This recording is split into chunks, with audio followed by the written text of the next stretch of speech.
不良はもっと多くの仲間を連れて攻撃をしてくるでしょう。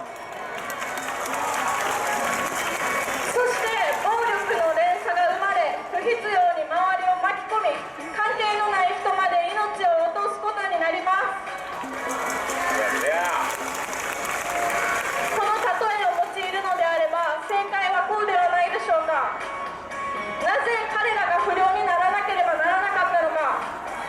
そしてなぜ友達のアソングに殴りかかるような真似をしたのか、その背景をしっかりと検証し、暴力の連鎖を防ぐために不良が生まれる社会の構造を変えること、これがこの国の果たすべき役割です。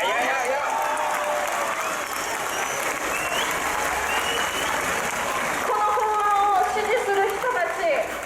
あなたたちの言う通り、テロの脅威が高まっているのは本当です。テロリストたちは子供が教育を受ける権利も、女性が気高く生きる自由も、そして命さえも奪い続けています。しかし彼らは生まれつきテロリストだったわけではありません。なぜ彼らがテロリストになってしまったのか、その原因と責任は国際社会にもあります。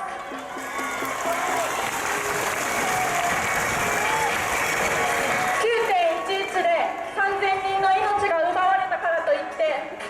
アメリカはその後、正義の名のもとに130万人もの人の命を奪いました。残酷なのはテロリストだけではありません。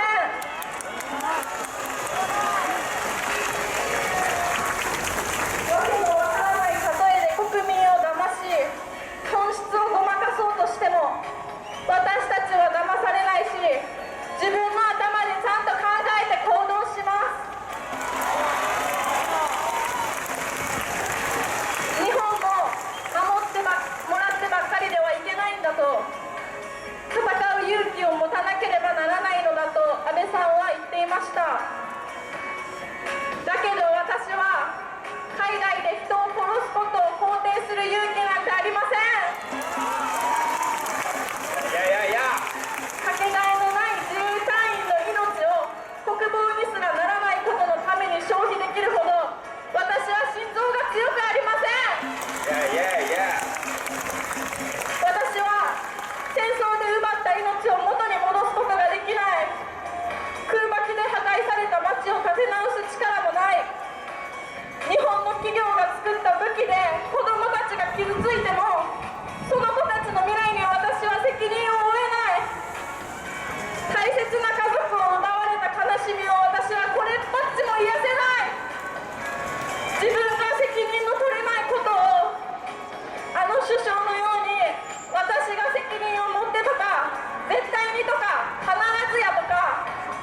威勢のいい言葉でごまかすことなんてできません。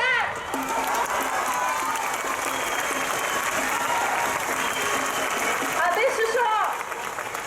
二度と戦争をしないと誓ったこの国の憲法はあなたの独裁を認めはしない。国民主権も基本的人権の尊重も平和主義も守れないようであれば、あなたはもはやこの国の総理大臣ではありません。民主主義がここにこうやって生きている限り、私たちはあなたを権力の座から引きずり下ろす権利があります。